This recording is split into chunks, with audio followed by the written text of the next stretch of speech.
I lead because I want to see a better future for every woman. Hello guys, welcome to Deo Cadi Notes. Balik lagi bersama gua Deo Cadi Nathanael di My Vlog.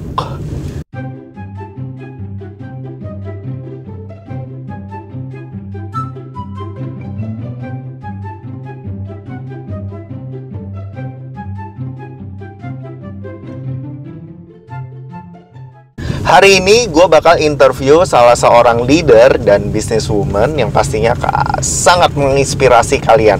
So guys, langsung aja kita mau jemput leader yang satu ini. Oke deh, sampai. Halo. Halo, Hai. hai Yen. Wow. Oke, welcome Yeni. Hai. Di Deo Cadi Notes. Salam dong buat teman-teman Deo Cadi Notes. Hai teman-teman Deo Cadi Notes, stay tune ya. Iya. Welcome di program Leader Notes. Hari ini gue pengen spesial interview seorang Yenilin. Tapi sebelum itu kenalan dong, nama lengkapnya apa? Udah gitu lagi sibuk apa? Nama gue Yenilin. Hai semua. Sekarang lagi sibuk ngurusin bisnis. Terus ada social ministry juga, juga family. Nah, kalau untuk family ini bukan berarti gue punya own family. Oh udah? Belum. Oh belum. Saya masih single loh. Oh masih single. Single and available atau? Single and available. Wow. Sampai detik ini sih ya. Kalau misalnya besok-besok berubah gue nggak tahu nih.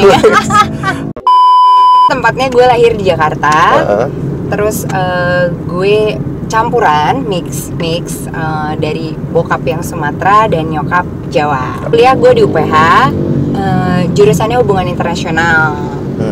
Tapi lebih fokusnya ke social enhancement. Ini kan Yeni terkenal banget nih sebagai princess. Wis, terkenal di mana ngomong-ngomong ya? Di perkalangan ring 1 kita. Ring 1, ntar ada ring 2, ring 3. Kita tinju bro. Ring 1. Cuman kita pengen tahu nih, gue sendiri pengen tahu, kan lu sedang merintis usaha, udah gitu juga aktif di social ministry. Nah, lingkup kepemimpinan lu sampai di mana sih untuk dua aktivitas itu? Oke, gue lagi bangun satu buah brand fashion jewelry, namanya 1901 Jewelry, tapi kalau penulisan 1901 Jewelry. Nah, lingkup kepemimpinan gue di situ kan gue jadi marketing directornya, juga jadi fashion stylist untuk si brand ini, si 1901. Karena sebenarnya gue agak merangkap nih, jadi marketing directornya iya, terus directornya sendiri juga iya. Yang dilakukannya sendiri itu pasti sebagai pemimpin pasti banyak kerjaannya dong, nggak cuma. Kerjaannya banyak sih, banyak. Nah Hen, sekarang ini gue pengen tahu emang passion lu apa sih? Gue cinta banget di bidang perempuan sama anak-anak, khususnya pemberdayaan perempuan dan anak-anak. Gitu. Karena itu salah satu tesis gue. Tapi apa sih yang kenapa lu mau melakukan pekerjaan yang lu lakukan sekarang? Di bidang fashion jewelry ya? Iya. Agak-agak nggak nyambung kan kalau kedengarannya. Kenapa gitu? Mengapa? Ini unik sih sebenarnya, ini menarik. Nah, kalau gue boleh cerita dikit, sebenarnya pekerjaan gue ini berasal dari family business. Family business yang dipasingin ke gue. Intinya kenapa dipasingin ke gue? Nyokap gue sakit kan, Alzheimer. So mau tidak mau gue take over. Nah tadinya mau tidak mau teman-teman. Mau tidak mau ya? Mau tidak mau. Dengan terpaksa lah, gue bisa bilang seperti itu. Karena buat gue nggak suka dengar kata bisnis waktu dulu ya. Karena bisnis buat gue itu sesuatu yang kerjanya tanda kutip, sorry to say, mungkin cuma mikirnya cari untung, ya that's all gitu. Karena gue kalau gue bisa bilang tadi kan passion gue benar-benar lebih ke sosial. Nah, kalau di sosial itu gue selalu diajarkan dan belajar bagaimana kita bring something into the community. Nah buat gue kalau bisnis kebalikannya, take something. Gitu. Oke. Dari semua itu ya gue belajar sih dari yang lu ceritain. Cuman gue pengen tahu yang menginspirasi buat hidup lu siapa sih ya? Oke, yang paling menginspirasi ya. Sebenarnya kalau siapa yang paling menginspirasi buat hidup gue bisa bilang the most inspiration person di hidup gue ya pasti orang yang gue kasihi. Siapa tuh? Gue tahu siapa. Siapa? orang yang paling lo kasihi. Iya, tadi kan gue udah ngomong. Ya, intinya yang paling gue kasihi, my parents is the most inspiration person for me. Karena buat gue, ya mulai dari hal yang paling sederhana, keluarga lu adalah orang yang lu akan in touch terus every day gitu. Sama siapa lu bisa look up tuh kalau bukan dari keluarga lu. Sweet, so sweet. Keluarga gak jelas. Nah, gimana sih lu cara ngalahin ego lu? Kan pasti anak muda suka ya, maksudnya ada idealisnya untuk gue maunya ini, gue maunya itu. Cuman kenapa lu bisa? Gimana lu ngalahin ego lu itu? Gimana ngalahin ego? Nah, gue suka sih kata-kata dengan ego ini, karena kalau tadi sebelumnya gue juga ada ngomong tentang destiny ya. Yes. Gue selalu membandingkan ego dengan destiny. Destiny itu yang gue maksud adalah jalan hidup. I love this. Kalau boleh cerita ego, kita flashback ke belakang ya. Ego gue sendiri ketika lulus dari kuliah yang backgroundnya di politik internasional, cita-cita gue bisa kerja di UNDP. Karena waktu itu gue tinggal apply doang, terus atau jadi aktivis buat perempuan sama anak-anak, atau tenaga ahli. Intinya banyak lah yang mau gue lakuin di bidang sosial buat jadi dampak buat masyarakat. Tapi ternyata gue harus nerusin family business gue.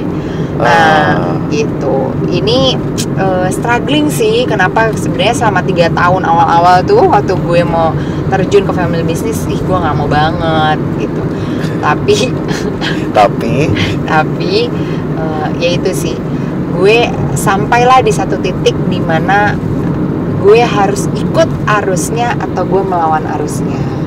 Dan pilihan lo? Pilihan gue mengikuti destiny-nya. Gue surrender dan gue ngambil tanggung jawab. Buat gue ini titik baliknya gue gitu. Tapi apakah mimpi lu yang itu akan hilang atau lu kubur atau tetap lu mau jalanin? I love this question. Nah, kalau orang-orang berpikir, jelas kan tadi dibilang passion gue sama bisnis gue sekarang gak berhubungan ya. Iya.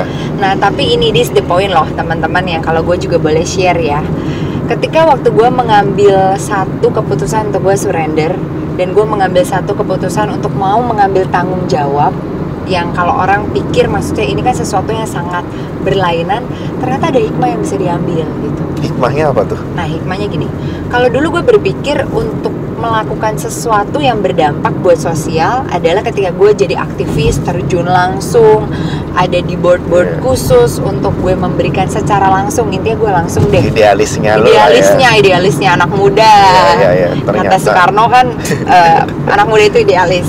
Tapi ternyata ketika gue belajar di sini untuk melihat dari sisi yang lain, gue ternyata dipersiapkan untuk sesuatu yang lebih besar. Nah, apa sih yang sesuatu yang lebih besar kalau gue boleh sharing?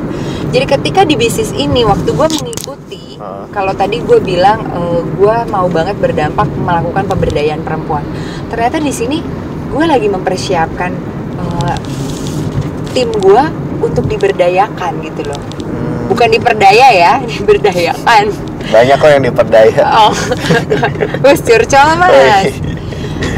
Caranya adalah karena tim gue banyakan perempuan, di situ sehari-harinya bagaimana gue berkomunikasi dengan mereka, bagaimana gue bekerja dengan mereka, bagaimana juga gue harus diajar untuk care sama hidup mereka.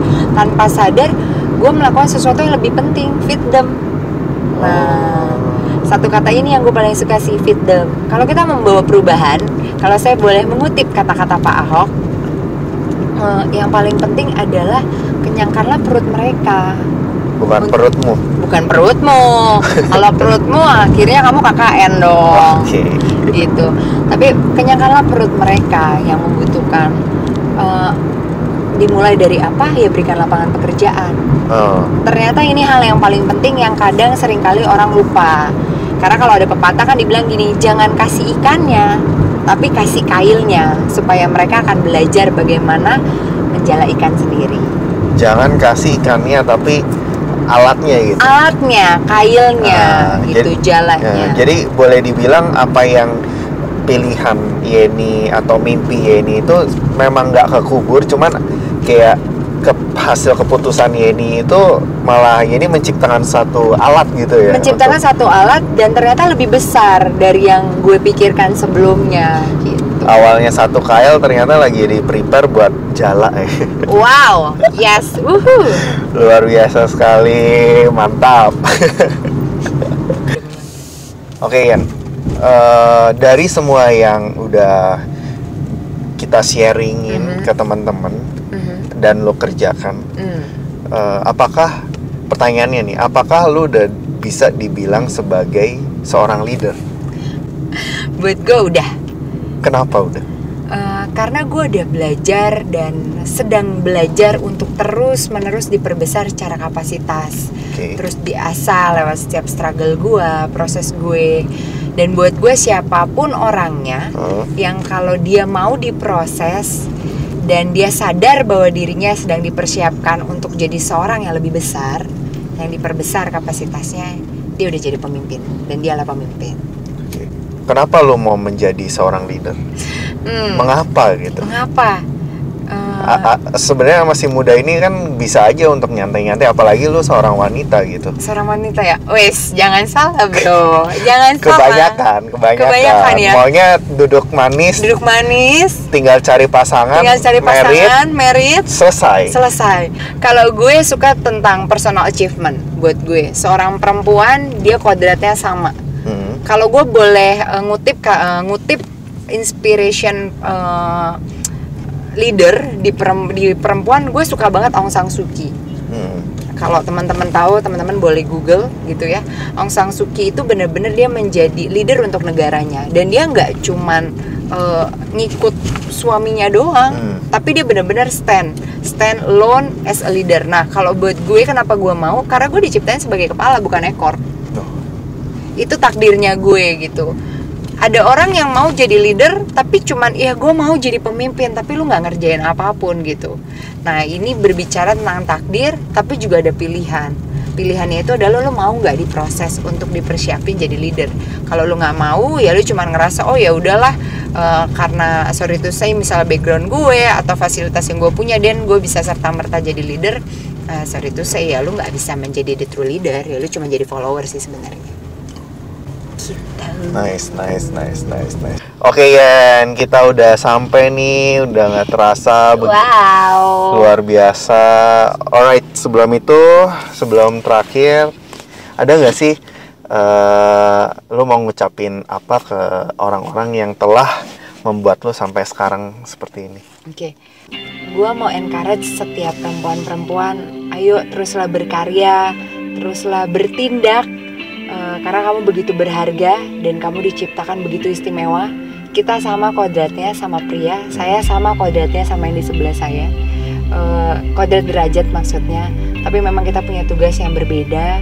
Tapi teruslah berkarya, teruslah mengingat bahwa kalian itu unik, dan kalian itulah juga menjadi pilar yang membangun bangsa Indonesia.